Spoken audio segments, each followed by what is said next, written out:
नमस्कार, आप देख रहे हैं इंडिया वॉइस और मैं हूं आपके साथ श्रुति अंगद। बुलेटिन करेंगे शुरुआत। झारखंड दौरे पर सीएम योगी आदित्यनाथ झारखंड में चुनावी जनसभा को करेंगे संबोधित। सीएम योगी थोड़ी ही देर में कोडरमा विधानसभा में पहली रैली 3 जनसभाओं को संबोधित करेंगे। सीएम योगी की तीसरी जनसभा आम बागान ग्राउंड में होगी। तो झारखंड में चुनावी सरगर्मियां तेज हो चुकी है। 2 चरणों में यहां चुनाव होना है और ऐसे में चुनावी हुंकार भरने के लिए सीएम योगी आदित्यनाथ आज झारखंड पहुंचेंगे। कई जनसभाओं को संबोधित करते हुए नजर आएंगे, रैलियों में शामिल होंगे। तो सीएम योगी आदित्यनाथ की लगातार मांग की जा रही थी और आज चुनावी हुंकार भरते हुए सीएम योगी आदित्यनाथ नजर आएंगे। तो झारखंड में सियासत तेज है। बीजेपी ने अपनी मैनिफेस्टो भी जारी कर दी है। कल पीएम मोदी झारखंड के दौरे पर थे, उन्होंने कई संदेश दिए, हालांकि बिना नाम लिए ही हेमंत सोरेन पर भी कटाक्ष किया। और आज सीएम योगी आदित्यनाथ चुनावी जनसभा को संबोधित करते हुए नजर आएंगे। तो झारखंड में चुनाव को लेकर लगातार सियासत तेज है और ऐसे में रैलियों का दौर भी जारी है। और आज 3 जनसभाओं को सीएम योगी आदित्यनाथ संबोधित करेंगे। सीएम योगी की तीसरी जनसभा आम बागान ग्राउंड में की जाएगी। तो झारखंड दौरे पर है सीएम योगी आदित्यनाथ, कई जनसभाओं में हिस्सा लेंगे और रैलियों में भी हुंकार भरते हुए नजर आएंगे। बीजेपी के प्रत्याशियों के लिए जनता से वोट की अपील करेंगे। तो जनसभा करेंगे सीएम योगी आदित्यनाथ। थोड़ी ही देर में कोडरमा विधानसभा में पहली रैली आयोजित की जाएगी। 3 जनसभाओं को संबोधित करेंगे सीएम योगी। कल प्रधानमंत्री मोदी ने चुनावी हुंकार भरी थी। कई मुद्दों पर राज्य सरकार को घेरते हुए नजर आए थे। हालांकि उन्होंने मुख्यमंत्री हेमंत सोरेन का नाम नहीं लिया था, लेकिन उसके बावजूद जेएमएम पर कटाक्ष करते हुए नजर आए थे। और आज सीएम योगी आदित्यनाथ हुंकार भरेंगे। हालांकि इन रैलियों का नतीजा जनादेश के रूप में क्या कुछ आता है, देखना बेहद दिलचस्प होगा। तो झारखंड में चुनावी जनसभा आज सीएम योगी आदित्यनाथ करेंगे। 3 रैलियों को संबोधित भी करेंगे। तो खबर पर ज्यादा जानकारी के साथ हमारे संवाददाता रमन मिश्रा लखनऊ से जुड़ चुके हैं और अजय पांडे रांची से जुड़ चुके हैं। अजय, कितनी देर में सीएम योगी आदित्यनाथ झारखंड पहुंचेंगे, क्या कुछ उनका कार्यक्रम रहने वाला है?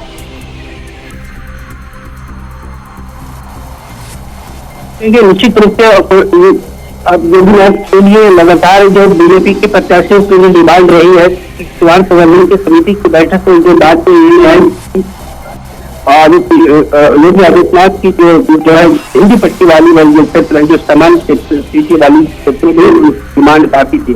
देखिए, आप ये कर सकते हैं कि बीजेपी की सबसे बड़ी प्रचारक पीएम मोदी तो जरूर है और पीएम मोदी ने झारखंड के 2 जगहों में जनसभा की और निश्चित रूप से जनसभा विपक्षों के निशानों को साधते हुए तमाम अपने पक्ष को वोट देने को कहा था। उन्होंने साफ तरीके से कहा था कि झारखंड की जो चुनाव जो लड़ाई है, माटी बेटी लड़ाई है और इसे जो झारखंड को बचाना है। तो निश्चित रूप से इस प्रकार से आप देख सकते हैं कि चुनावी की रंग जो है पूरी तरीके से बढ़ चुका है। प्रथम चरण का चुनाव का अब कुछ ही बचे हुए 6 तारीख को मतदान होना है और अंतिम 11 तारीख को चुनाव प्रचार समाप्त हो जाएगा। और आज जो है बीजेपी की तरफ से जो है कोडरमा के अलावे जो है वो पलामू में भी वो जन को संबोधित करेंगे। तो इससे वो जिस प्रकार से आदित्य भी अगर बात कर लेंगे, जिस प्रकार से उनका स्लोगन है लोगों से बटे हुए, तो आप देख सकते हैं कि भाजपा ने लगातार जो है बांग्लादेशी घुसपैठियों को लेकर के उन्होंने मुखर आवाज करती रही है और जो है जो राज्य सरकार पर निशाना साधते हुए देखा गया। तो निश्चित ऐसे में आज चुनावी हुंकार भरेंगे सीएम योगी आदित्यनाथ। देखना बेहद दिलचस्प होगा कि राज्य सरकार का घेराव किस तरीके से करते हैं। रमन, क्योंकि लगातार सीएम योगी आदित्यनाथ की डिमांड बढ़ती जा रही है, इसकी मुख्य वजह क्या है? क्योंकि महाराष्ट्र चुनाव के बाद महाराष्ट्र चुनाव में भी वो हुंकार भरेंगे, साथ ही साथ आज झारखंड का वो दौरा है, मुख्य वजह क्या?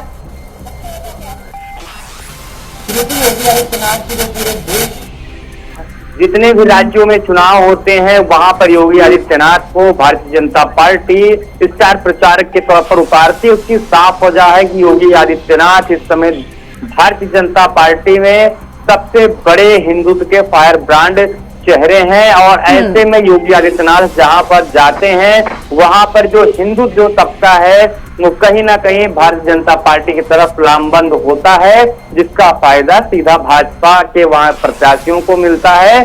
और हाल ही में हरियाणा और जम्मू कश्मीर में जिस तरीके से योगी आदित्यनाथ ने रैलियां की और जो स्ट्राइक रेट रहा जीत का, वो काफी हैरान करने वाला था, जिसके चलते महाराष्ट्र और झारखंड में भी योगी आदित्यनाथ की जिम्मेदारी बढ़ा दी गई है। आज योगी आदित्यनाथ झारखंड में जो चुनावी बयान चल रही है उसे भारतीय जनता पार्टी की तरफ मोड़ने के लिए लखनऊ से उड़ान भर चुके हैं। कुछ ही देर में वो रांची में वहां उनका हेलीकॉप्टर लैंड करेगा। उसके बाद में वो कोडरमा में जो भाजपा प्रत्याशी डॉक्टर नीरा यादव है उनके लिए प्रचार करेंगे। और उसके बाद में जो उनकी अगली जनसभा होगी वो बरका गांव में डॉक्टर जो भाजपा प्रत्याशी हैं रोशन चौधरी, उनके लिए वो वोट मांगेंगे और वहां पर दहाड़ लगाएंगे। जिस तरीके से वो भाषण देने के लिए सीएम योगी हिंदुत्व वाली छवि रखते हैं और ऐसे में हिंदू वोटों को यानी कि हिंदू वोटर्स को साधने में बड़ी कामयाबी भाजपा को मिलती है। तो काफी ज्यादा डिमांड सीएम योगी आदित्यनाथ की बढ़ती हुई नजर आ रही है। अजय, क्योंकि घुसपैठियों का मुद्दा बीजेपी ने झारखंड के चुनाव में खूब भुनाया, इसका फायदा क्या कुछ मिलता हुआ नजर आ रहा है? देखिए, लगातार बीजेपी जो संथाल की अगर स्थिति की बात कर ले तो जो संथाल में तमाम जगहों पे बांग्लादेशी घुसपैठी से इनकार ये तो तय है कि इनकार नहीं किया जा सकता। जिस प्रकार से वहाँ जो जनसंख्या की वृद्धि हुई है और जिस प्रकार से आदिवासियों की संख्या घटी है, वैसे में बांग्लादेशी घुसपैठी के मामला तो निश्चित रूप से चुनावी मुद्दा का रूप प्रमुख मुद्दा के रूप में तो माना ही जाएगा। लेकिन आदित्यनाथ आज जो निश्चित रूप से आज विपक्षियों के निशाने पर होंगे, साधेंगे। निश्चित रूप से बांग्लादेशी घुसपैठी को लेकर के लगातार मुखर आवाज बीजेपी निकालती रहे। वैसे में आज आदित्यनाथ योगी भी आज बांग्लादेशी घुसपैठियों को लेकर के और हिंदू की बात को लेकर के आज मुखर तरीके से और रखेगा और जो विपक्ष को करारा जवाब भी देंगे। तो देखना पड़ेगा कि उनके आने के बाद जो हिंदू का जो गढ़ है या कह सकते बीजेपी की जो गढ़ है, जो सीटें पर है, वो उनकी आज जनसभा निश्चित रूप से बीजेपी के लिए मजबूती प्रदान करेगी। बिल्कुल रमन, जिस तरीके से हरियाणा विधानसभा चुनाव के दौरान उत्तर प्रदेश के मुख्यमंत्री योगी आदित्यनाथ ने एक बयान दिया था, बटेंगे तो कटेंगे, इस बयान का मुख्य असर हरियाणा चुनाव के नतीजों पर भी रहा। इस बार क्या कुछ बयान और क्या कुछ खास रहने वाला है ये दौरा? बिल्कुल, ये जो बयान है ये सिर्फ हरियाणा और जम्मू कश्मीर और सिर्फ उत्तर प्रदेश में नहीं, इस बयान का असर पूरे देश में है। और खासकर महाराष्ट्र और झारखंड में जहां चुनाव हो रहे हैं वहां पर ये नारा तेजी से गूंज रहा है, जगह जगह पर पोस्टर लग रहे हैं। क्योंकि जिस तरीके से भारतीय जनता पार्टी अभी तक सत्ता में रही है, हालांकि झारखंड में वहां पर झामुमो की सत्ता है और वहां पर इस बार सत्ता में आने के लिए भाजपा जो हिंदू वोट बैंक है उसको एक करने के लिए इस नारे की गूंज लगा रही है। और ये नारा कहीं ना कहीं जनता को प्रभावित भी कर रहा है। महाराष्ट्र में भी इस नारे को लेकर बहुत ज्यादा ही चर्चा का विषय बना हुआ है। जितने भी भारतीय जनता पार्टी के प्रत्याशी इस नारे के पोस्टर लगा रहे हैं, और वैसे ही इस नारे को लगाने वाले योगी, जिन्होंने ये नारा पहली बार किया, योगी आदित्यनाथ, अगर वो ज्यादा से ज्यादा सीटों पे और इलाकों में जाकर इस नारे को फिर से अगर लगाएंगे तो कहीं ना कहीं जो हिंदू वोट बैंक है वो एक तरफ हो सकता है। और यही भाजपा चाहती है। बिल्कुल, ऐसे में रमन क्या प्रभाव होगा इस बयान का झारखंड चुनाव पर, उसका नतीजा क्या कुछ आएगा, देखना अहम होगा। अजय, क्योंकि जिस तरीके से चुनावी रणनीति हो बीजेपी की, मैनिफेस्टो में भी साफ तौर पर झलका, रोजगार के मुद्दा हो या फिर महिला वोटरों को साधने की कोशिश की गई हो, कवायद लगातार बीजेपी की तरफ से शुरू है। महिलाओं के लिए क्या कुछ खास रणनीति भाजपा की तरफ से? आप कह सकते हैं कि इस पर जो बीजेपी ने अपनी चुनाव का स्लोगन जो कहा, माटी बेटी और रोटी की बात कहा, कि इसके कई ऐसे मायने, राजनीतिक मायने हैं। माटी बेटी रोटी की बात, जो रोटी की बात की मतलब समझ लीजिए कि युवाओं के रोजगार की बात कर ले, यहाँ के लोग, यहाँ जो स्थानीय लोगों की रोजगार की बात कर ले। रोटी की अगर माटी की बात कर ले तो यहाँ संस्कृति की बात कर ले, और बेटी की अगर बात करें तो यहाँ महिलाओं की संस्कृति की बात कर ले, महिलाओं की रक्षा की बात कर ले, महिलाओं को जो शिक्षा की बात कर ले। तमाम जो अभी तक जिस प्रकार से आंकड़े जो इन दिनों ने पेश किए थे बीजेपी ने, और कहा था कि महिलाओं की हत्या और महिलाओं के साथ जो भी घटनाएं घटी है वह ऐसे में इनकी झारखंड के जो है महिलाओं की रक्षा करना ये महत्वपूर्ण माना जा रहा है। तो जिस प्रकार से आपने देखा होगा कि इस माटी रोटी की रक्षा करने के लिए बीजेपी ने अपने मैनिफेस्टो में गोगो दीदी योजना को लागू किया है, जिस प्रकार से कई सौ रुपये उन्होंने देकर सम्मान या आत्मनिर्भर उनको बनाने की कोशिश की है। तो समझ सकते हैं कि निश्चित रूप से इस प्रकार से तमाम संतुलन को बेहतर बनाते हुए यानी झारखंड राज्य के बिल्कुल एक तरफ महिला सम्मान योजना, वहीं दूसरी तरफ गोगो योजना, जिसके तहत महिला वोटर को साधने की कोशिश भाजपा के द्वारा की जा रही है। देखना बेहद दिलचस्प होगा कि इस रणनीति से क्या बीजेपी को फायदा पहुंचता है या नहीं। बहुत शुक्रिया रमन मिश्रा और अजय पांडे आपका इन तमाम जानकारियों के लिए। रुकेंगे छोटे से ब्रेक के लिए, फौरन लौटेंगे। ब्रेक के बाद एक बार फिर से आप सभी का स्वागत है। खबरों में बढ़ते आगे, लखनऊ से बड़ी खबर सामने आ रही है। आज गाजियाबाद जाएंगे सपा प्रमुख अखिलेश यादव। उपचुनाव को लेकर बैठक करेंगे अखिलेश। थोड़ी ही देर में मसूरी में नेताओं और कार्यकर्ताओं के साथ होगी बैठक। इंपीरियस गार्डन में आज बैठक करेंगे अखिलेश यादव। तो गाजियाबाद विधानसभा उपचुनाव के लिए मतदान से पहले सियासत तेज है, सरगर्मियां तेज है और ऐसे में आज अखिलेश यादव गाजियाबाद में बैठक करते हुए नजर आएंगे। नेताओं और अधिकारियों के साथ ये बैठक होगी। अपने कार्यकर्ताओं के साथ ये अहम बैठक अखिलेश यादव करेंगे।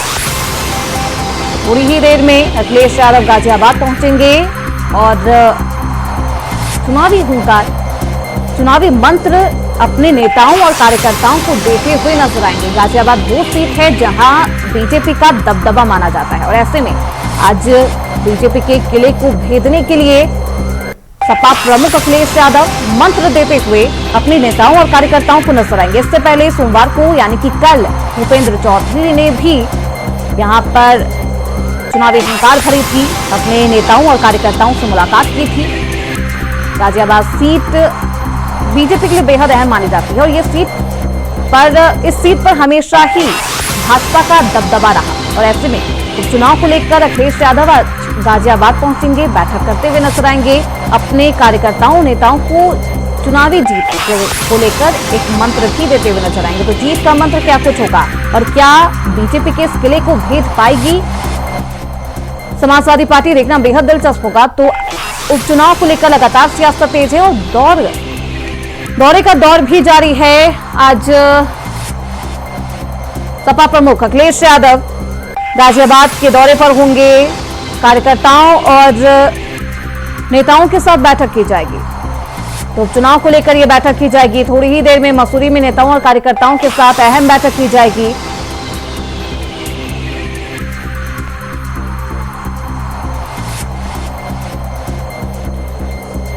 तो 20 नवंबर को मतदान होना है, यानी कि एक हफ्ते का वक्त बाकी है, लेकिन उससे पहले नेताओं का दौर जारी है और आज गाजियाबाद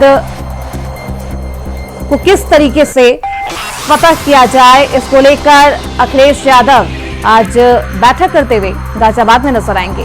हमारे साथ हमारे संवाददाता प्रथम चौधरी इस खबर पर ज्यादा जानकारी के साथ जुड़ चुके हैं। प्रथम, आज बैठक करने के लिए अखिलेश यादव गाजियाबाद पहुंचेंगे, कितने बजे वो पहुंचेंगे और आगे का क्या कुछ कार्यक्रम रहने वाला है? वैसे अभी कुछ ही देर में जो है सभा अखिलेश यादव जी पहुंचने वाले हैं और वो आज अपने कार्यकर्ताओं से बात करेंगे। बताया जा रहा है कि 1000 कार्यकर्ता आने की संभावना है, जिसमें कांग्रेस और समाजवादी पार्टी के दोनों के कार्यकर्ता होंगे और बैठ के वहां बातचीत करेंगे। बिल्कुल, जीत का मंत्र, क्योंकि ये जो किला है गाजियाबाद की जो सीट है वो बीजेपी की सीट मानी जाती है, दबदबा रहता है भाजपा का और ऐसे में क्या कुछ जीत का मंत्र दे सकते हैं आज? क्या कुछ रणनीति समाजवादी पार्टी की? दरअसल समाजवादी पार्टी गाजियाबाद के अध्यक्ष का कहना है कि फैजल हुसैन जो है वो कह रहे हैं कि आज कार्यकर्ताओं से बातचीत होगी और जब कांग्रेस और सपा के जो कार्यकर्ता हैं इनसे बातचीत होंगी और बातचीत में जो है जीत का मंत्र बातों से ही निकाला जाएगा। ऐसे में प्रथम लगातार उपचुनाव को लेकर सियासत भी तेज है, चाहे वो पोस्टर के द्वारा हो, लेकिन आज मसूरी में थोड़ी ही देर में नेताओं के साथ बैठक करते हुए अखिलेश यादव नजर आएंगे। कौन कौन इस बैठक में शामिल होगा? क्या कांग्रेस के भी कोई दिग्गज नेता इस बैठक में शामिल होंगे? जी जी बिल्कुल, इसमें कांग्रेस के पुराने नेता और समाजवादी के जो कुछ पुराने नेता है जो कुछ पार्टी से खफा चल रहे थे वो भी इस आज बैठक में शामिल होंगे। बिल्कुल, ऐसे में गाजियाबाद सीट को साधने के लिए भाजपा एक तरफ जहां ब्राह्मण चेहरे पर दाव लगाई है, तो वहीं सपा की तरफ से क्या कुछ रणनीति तैयार की गई है? सपा ने जो जिन्हें उतारा है सिंह राग जाटव को, जिसमें मुस्लिम और दलितों का पूरा उनको सपोर्ट है। सपा ने पूरा देखते हुए एक कैंडिडेट जो यहाँ पे उतारा है, अच्छी रणनीति के साथ उन्होंने ये कैंडिडेट उतारा है, जिसमें दलितों और मुस्लिमों का वोट देखते हुए। बिल्कुल, ऐसे में दलित और मुस्लिम वोटरों को साधने के लिए समाजवादी पार्टी की तरफ से यह रणनीति तैयार की गई है। बहुत शुक्रिया प्रथम आपका इन तमाम जानकारियों के लिए। तो कुछ ही देर में अखिलेश यादव पहुंचेंगे और चुनावी हुंकार और जीत का मंत्र अपने कार्यकर्ताओं और नेताओं को देते हुए नजर आएंगे। खबरों में बढ़ते आगे, महोबा से बड़ी खबर सामने आ रही है। जिले के पुलिस महकमे में फेरबदल हुआ है। नरेंद्र प्रताप सिंह होंगे प्रभारी निरीक्षक। फुलपहाड़ बने गणेश कुमार गुप्ता को मिला थाना अध्यक्ष का चार्ज। अर्जुन सिंह को प्रभारी निरीक्षक महोबा सदर का चार्ज दिया गया है। राधेश्याम वर्मा प्रभारी निरीक्षक कबरई बनाए गए हैं। प्रवीण कुमार सिंह को थाना अध्यक्ष चरखारी का चार्ज दिया गया है। मनीष कुमार पांडे थाना अध्यक्ष अजनर बनाए गए हैं।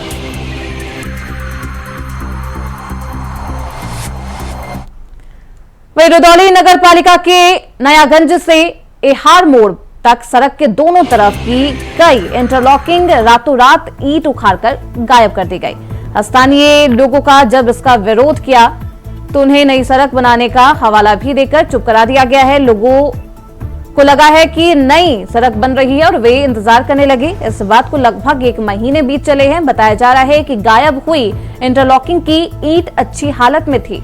इसी मुद्दे को लेकर इंडिया वॉइस के संवाददाता ने जायजा लिया और जनता से बातचीत भी की है।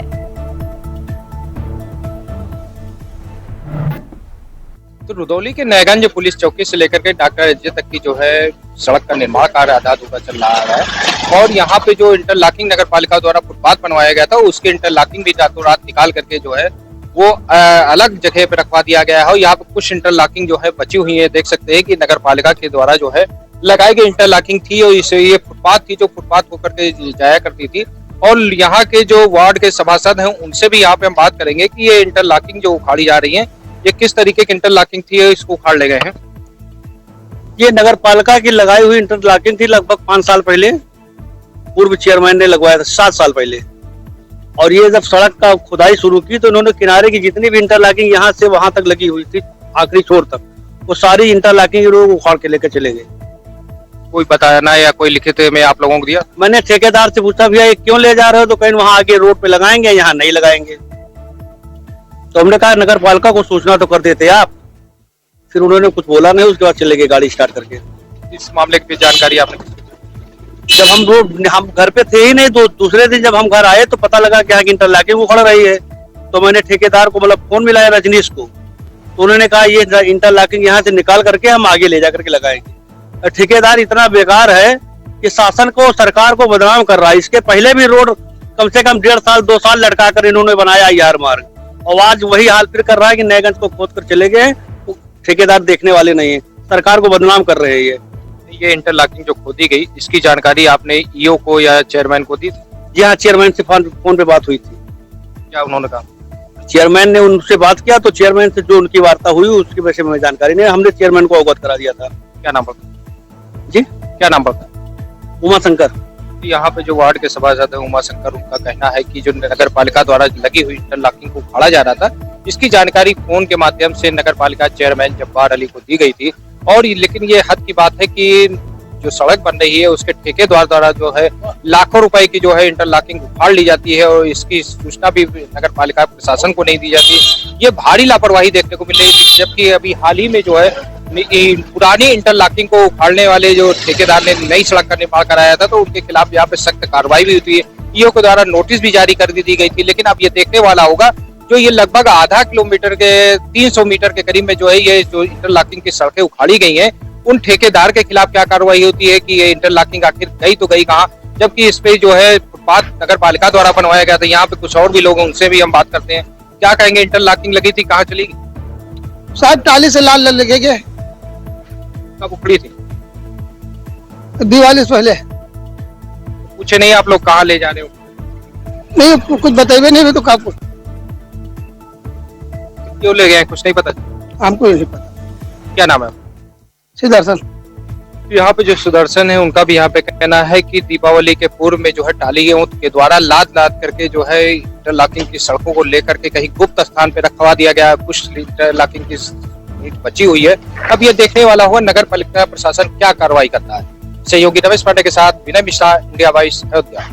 उस समय अपने कार्यकाल में पूरे नयागंज क्षेत्र में जो है, अब तो मुझे जहां तक ध्यान है कि नयागंज चौकी के पास से और ये डॉक्टर अज्जे के यहाँ तक दोनों साइड में सड़क, पटरी और नाली का तत्काल उस समय आवश्यकता के हिसाब से निर्माण किया गया था।